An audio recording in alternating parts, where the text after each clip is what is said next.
ሰላም ሁላችሁም እንኳን ወደ ዶክተር ሃን ኢትዮ ሳይኮሎጂ ቻናል እንኳን ደህና መጡ። ዛሬ በጆሮ ብቻ ለማዳመጥ ሳይሆን በነፍስ ጋር ለመነጋገር ዝግጁ ኖት? ምክንያቱም ይህ ቪዲዮ ብቻ አይደለም፣ እርስዎ ማን እንደሆኑ እና እርስዎ ሊሆኑ የሚችሉትን ኃያል ሰው የሚያሳዩት መስታወት ነው። ስለዚህ ጥያቄው በእርግጥ ማን ነው የሚቆጣጠሩት? አእምሮ ወይስ ስሜቶ? ዛሬ ቁልፉን ለእርስዎ ለመስጠት ነው። የውስጥ ኃይል ቁልፍ፣ የሰላም ቁልፍ፣ ስሜቶችን፣ ሐሳቦችን፣ ልምዶችን እና የወደፊት ህይወቶን ለመቆጣጠር ቁልፍ። በዓለም ላይ በጣም ከባድ የሆነው ነገር የራስን አእምሮና ስሜቶችን ለመቆጣጠር የሚረዱ 14 ወሳኝ ምክሮችን እሰጥዎታለሁ። በጣም ወሳኝ ደግሞ የመጨረሻው ነው። እስከ መጨረሻ ይከታተሉ። አንደኛ፣ ጊዜያዊ ደስታን ያስወግዱ። አሁን ጥሩ ስሜት የሚሰማዎት ከሆነ እና በኋላ ላይ የሚያጠፋዎት ከሆነ ይህ ትክክለኛ የደስታ ምንጭ አይደለም፣ ወጥመድ ነው። በቅጽበታዊ እርካታ ዓለም ውስጥ እየኖርን ነው። ሲያዝኑ ሶሻል ሚዲያ ላይ ይጣዳሉ። ውጥረት ውስጥ ሲገቡ አላስፈላጊ ምግብ ይበላሉ።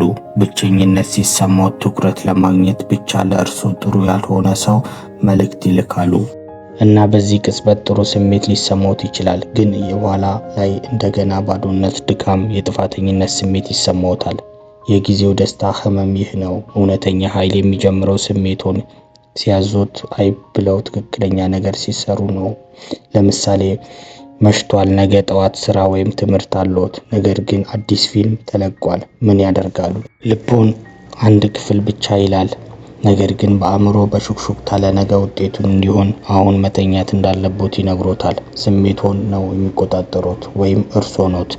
ስሜቶን የሚቆጣጠሩት አንድ ምርጫ ስለሆነ የህይወታችን መንገድ የሚወሰነው የደስታውን ሰበብ ሲመርጡ ይህ ነገር በአንድ ሰዓት በኋላ፣ ከአንድ ቀን በኋላ ወይም ከአንድ ወር በኋላ ምን ይሰጠኛል ብለው ራስዎን ይጠይቁ።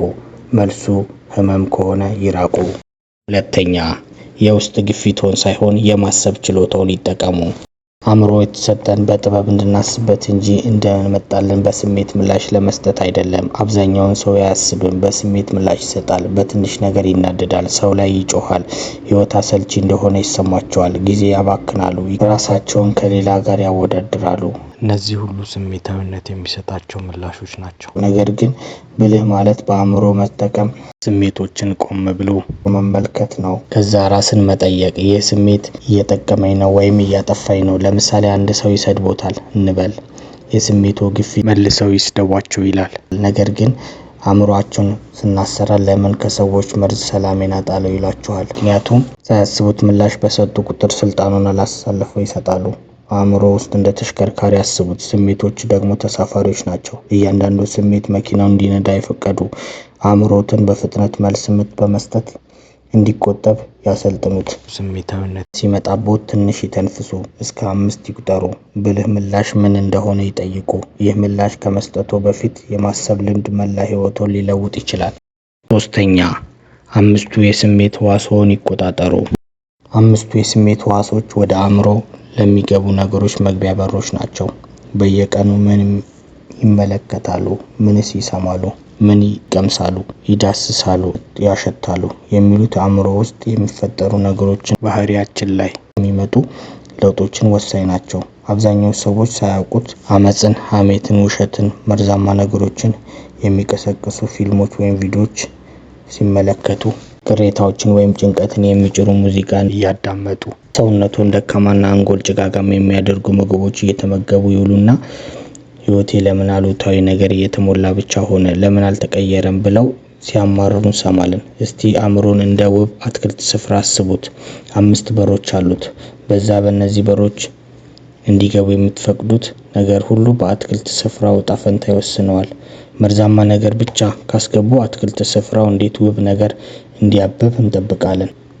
በየቀኑ አሉታዊ ነገሮችን እየሰሙ አእምሮን እንዴት አዎንታዊ ስሜት እንዲሰማ እንጠብቃለን? አስቡት፣ አብዛኛው ምሽት ላይ በዘፈቀደ ቪዲዮዎች እያሳለፍን እናያለን። ከዛ ይልቅ አንድ የተመረጠ አነቃቂ ቪዲዮ ብንመለከት፣ አሳዛኝ ዘፈኖች ከማዳመጥ ይልቅ ሰላማዊ ሙዚቃ ብናዳምጥ፣ በሐሜት ይልቅ ዝምታን ወይም ትምህርት የሆነ ነገር ብንመርጥ አእምሯችንንና ስሜታችንን እናጸዳለን። ስሜታችንን የምንመግበው ነገር ሐሳቦች ይሆናሉ እና ሐሳቦች ደግሞ ህይወትህን ይሆናሉ። አራተኛ፣ ትዝታዎችን በጥንቃቄ ምረጥ። ያለፈው ታሪክ እስር ቤት አይደለም፣ ነገር ግን የሚያሰቃዩ ትዝታዎች እንደገና ማጎብኘት ከቀጠሉ ህመሞትን እንደገና ያድሳሉ። አእምሮአችን እንደ ፎቶ አልበም ነው። በየቀኑ ገጾችን እናገላብጣለን። ያኔ በየትኛውም ትዝታዎች ላይ ማተኮር እንደምትችል መምረጥ እንችላለን። አንዳንድ ሰዎች ሙሉ ህይወታቸውን ውድቀቶችን በማስታወስ ያሳልፋሉ። ትምህርት የወደቁበትን ማሰብ፣ ልባቸውን የሰበረውን ሰው ማሰብ። ወላጆች አልደገፉኝም፣ ሰዎች ስቀውብኛል። እነዚህም ሀሳቦች ህመም ይፈጥራሉ። እነዚህ ያሰቡ በጭንቀት በፍርሃት መኖር ለምን አስፈለገ? ለምን የጨለማ ገጾች ብቻ ይመርጣሉ? ለምን ወደ ብሩህ ገጾች አይዞሩም? ምክንያቱም ይህ የኛ ምርጫ ነው። ከዛ ሁሉ መጥፎ ትዝታዎች መሃል ምናልባት አንድ ሰው ረድተን ይሆናል። ትንሽም ብትሆን አንድ ነገር አሳክተን ይሆናል። ምናልባት በፈተናዎች መሃል ፈገግ ብለን አሳልፈን ይሆናል። ከውድቀት በኋላ ተነስተው መሄድ ቀጥለዋል። ያ ጥንካሬ ነው። ማስታወስ ያለብን ትዝታ ነው። እርግጥ ነው ያለፈው ነገር ሊለወጥ አይችልም፣ ግን የምናተኩርበት ነገር መለወጥ እንችላለን። አእምሮአችንን የምንቆጣጠረው በዚህ መንገድ ነው። 5ኛ አእምሮውን እርሶ የሚፈልጉትን ሀሳቦች መሙላት። እኛ በአእምሮአችን ካላዘጋጀን ውጭ ዓለም ያዘጋጅልናል። በቀላል ምሳሌ አእምሮአችን እንደ ሞባይል ስልክ ነው እና ሀሳባችን ደግሞ በየቀኑ እንደምንጭናቸው አፕሊኬሽን ወይ መተግበሪያ ናቸው። ነገር ግን ችግሩ አብዛኛው ሰው የራስ መተግበሪያ በጭራሽ አይጭንም። ሌሎች ሰዎች እንዲጭኑላቸው ይፈቅዳሉ። ወላጆች ብልህ እንዳልሆን ይነግሩሃል። ማህበረሰብ አትችልም ይላል። ማህበራዊ ሚዲያ ስኬታማ አይደለህም ይላል። አእምሮ ደግሞ እሺ ምናልባት እነሱ ትክክል ናቸው ይላል። እነዚህ ሀሳቦች ሲደጋገሙ እምነቶች ይሆናሉ እና እነዚህ እምነቶች ህይወት ይሆናሉ። ስለዚህ እድለቢስ ነኝ፣ በቂ አይደለሁም፣ እወድቃለሁ ብለህ አስበህ ውዳቂ ህይወት ትኖራለህ ማለት ነው። ግን የራስህ አስተያየቶች፣ አዎንታዊ ሀሳቦች በየቀኑ መፍጠር ይችላሉ። በራስ ደጋግሞ መናገር፣ መጻፍ፣ ማመን፣ መሆን የምንፈልገውን ሰው በጽሁፍ ማስፈር፣ ከዛ በየቀኑ ጠዋት በመስታወት ፊት ለፊት ደጋግመን መናገር። ለምሳሌ እኔ ስኬታማ ነኝ፣ እኔ በራስ መተማመን ያለኝ ሰው ነኝ፣ ቀን በቀን ጠንካራ እየሆንኩ ነው፣ የመሳሰሉት። የመጀመሪያ ላይ ሞኝ የሆንክ አይነት ሊሰማህ ይችላል፣ ግን አእምሮ ያዳምጣል። ደጋግመው ይሞክሩ፣ ምክንያቱም ድግግሞሽ የእምነት እናት ነው። 6ኛ የስሜቶችን ስነ ልቦና መረዳት።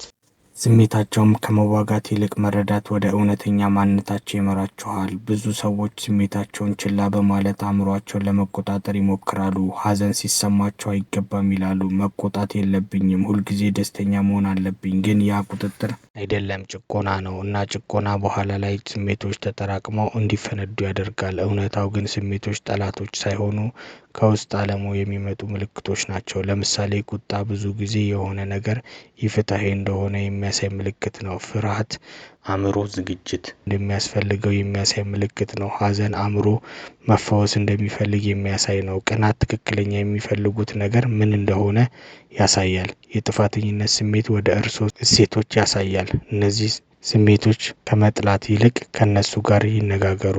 ስሜቱ ምን ሊነግሮ እየሞከረን ነው ብሎ ቆም ብሎ ማዳመጥ። ከዛ ለስሜቱ ስም መስጠት። ለምሳሌ ተናድጃለሁ፣ የተናደድኩት ደግሞ በዚህ ምክንያት ነው ብለን ይህ ስሜት የጎዳኝ ደግሞ ለዚህ ነው የሚለው ላይ መድረስ ከቻልን እና ስሜቶቻችን ከተረዳን ስሜቶቻችን የምንሰጠው ምላሽ ለመምረጥ ነፃ እንሆናለን። 7ኛ ራስን በበቁ ጤናማ አስተሳሰብ ባላቸው ሰዎች መክበብ። አእምሮትን መቆጣጠር ከፈለጉ አካባቢዎቹ ላይ ያሉትን ሰዎች በጥንቃቄ መምረጥ አለቦት። አሉታዊ ሰዎች ተከበው አዎንታዊ አስተሳሰብ ማዳበር አይችሉም። ቆሻሻ የተመረዘ አፈር ውስጥ ውብ አበባ ተክሎ እንዲያብብ መጠበቅ እንደማይቻል ሁሉ አበረታች ሰዎች፣ ከፍ የሚያደርጉ፣ ተስፋ የሚናገሩ፣ ችሎታን የሚያደንቁ፣ ጥንካሬውን እንዲሰማዎት የሚያደርጉ ሰዎች ጋር መዋል ሲጀምሩ ቀስ በቀስ ሳያስቡት በተመሳሳይ መንገድ ማሰብ ይጀምራሉ። በህልሞም ላይ በትጋት መስራት ይጀምራሉ። በተመሳሳይ ሁሌ ትችት፣ ወቀሳ፣ ሐሜት፣ ፍርሃት፣ ደካማ ጎንን ብቻ መመልከት የሚያበዙ ሰዎች ከተከበቡ ወዲያውኑ ምንም ላይሰማዎት ይችላል፣ ግን ቀስ በቀስ አሉታዊ ቃላቶች ራስዎን እንዲጠራጠሩ ያደርጎታል። ህልሞን ይሞታል።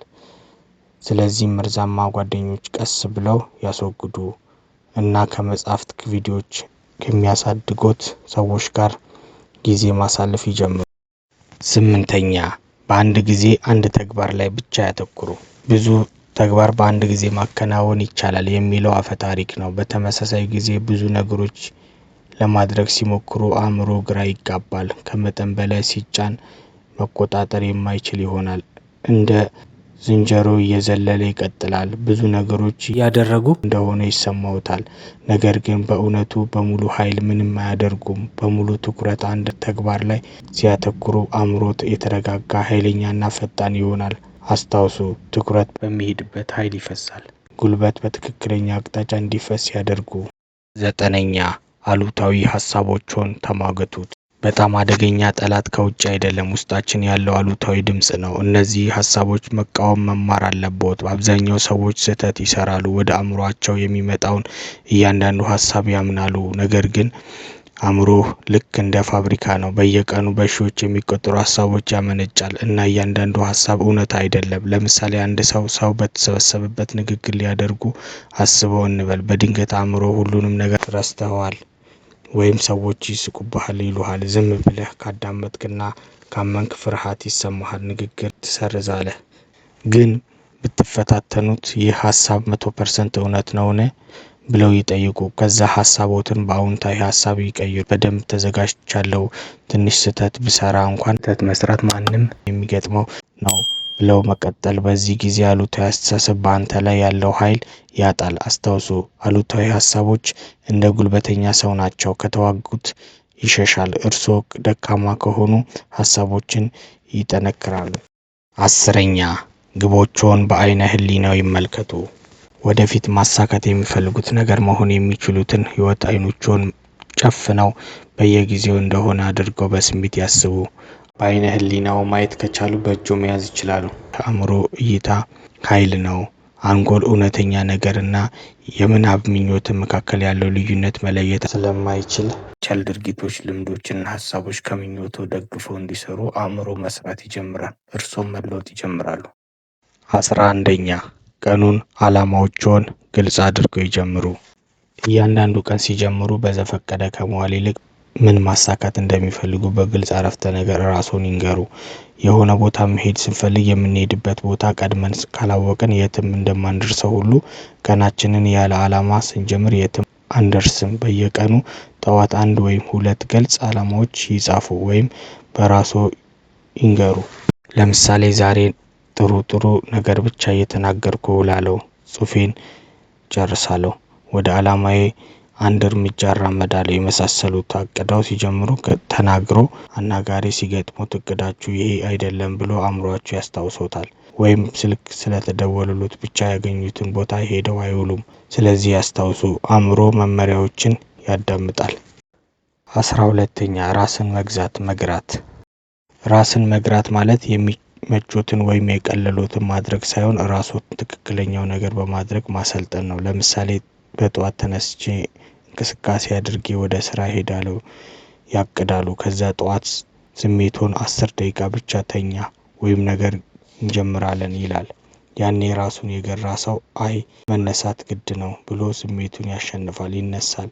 የስሜቱ ወይም የሚቾት ተገዢ የሆነው ደግሞ ተኝቶ አርፍዶ ራሱን ይወቅሳል። ስለዚህ አስታውሱ፣ ሁሌም በትንሽ ነገር ይጀምሩ። 13ኛ አሁንን መኖር። ብዙዎች አሁን ላይ የምንወደው ምግብ እየበላን የምንወደው ኑሮ አሁን ላይ እየኖርን ነው። ግን ስለ ትላንት ቁጭት ውስጥ ሆነን ወይም ስለ ነገ የተጨነቅን አሁን ያለንን ነገር ማጣጣም አቅቶናል። በህይወት ያለን ግን በእርግጥ እየኖርን አይደለም። ግን አሁን መኖር ማስተዋል መለማመድ። ለምሳሌ መንገድ ላይ ሲራመዱ አእምሮን 10 ቦታ የሄደ ካስቸገሮት አሁንን ለመለማመድ ቆም ይበሉ፣ ፍጥነቶን ይቀንሱ፣ እግሮን መሬት ሲነካ ያስተውሉት። ንፋሱን፣ ዛፎቹን፣ ሰማዩን፣ በዙሪያ ያሉ ሰዎችን ማየት። ወደ ውስጥ እና ወደ ውጭ የሚተነፍሱ እስትንፋስ ያተኩሩ። ድንገት ጭንቀቱን ያጠፋል፣ አእምሮ ቀላል ይሆንልዎታል። ሲበሉም በተመሳሳይ ስልኮን አይነካኩ። እያንዳንዱ ጉርሻ ያጣጥሙት። ሁሉንም ስራ ሲሰሩ እዛ ስራ ላይ እና ትንፋሾ ላይ ያተኩሩ። 14ኛ ህመሞንና ጥንካሬውን መጻፍ ይለማመዱ።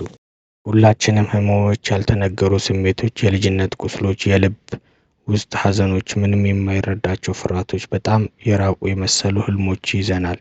አንዳንድ ጊዜ እነዚህ ሁሉ ስሜቶች በውስጣችን ይቆዩን እና እንድንቆጣ፣ እንድንደክም ወይም ተስፋ እንድንቆርጥ ያደርጉናል። ነገር ግን ያንን ህመም መልቀቅ ወደ ኃይል መለወጥ ይቻላል። እንዴት ካሉ በመጻፍ በማስታወሻ ደብተር ማለት ሁሉንም ነገር የሚናገሩበት ቦታ ነው። ያለ ፍርሃት፣ ያለ ፍርድ፣ ያለ እፍረት መጀመሪያ ህመሞትን ይጻፉ።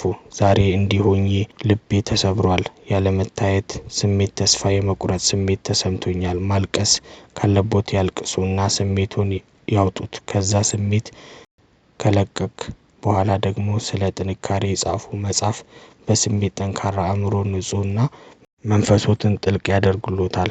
ዛሬ ላይ ህይወት ከባድ መስሎ ሊታየን ይችላል፣ ግን እነዚህ ጠቃሚ ምክሮች መሃል ሁለቱ ወይም ሶስቱ ለኔም በጣም አንገብጋቢ ነው የምትሉት ይምረጡ። ተግባራዊ ማድረግ ይሞክሩ። በእርግጠኝነት ለውጥ ያዩበታል። ዛሬ ላይሆን ይችላል፣ ምናልባትም ነገም ላይሆን ይችላል። ነገር ግን ደረጃ በደረጃ ተሻሽሎ ተለውጦ ያዩ።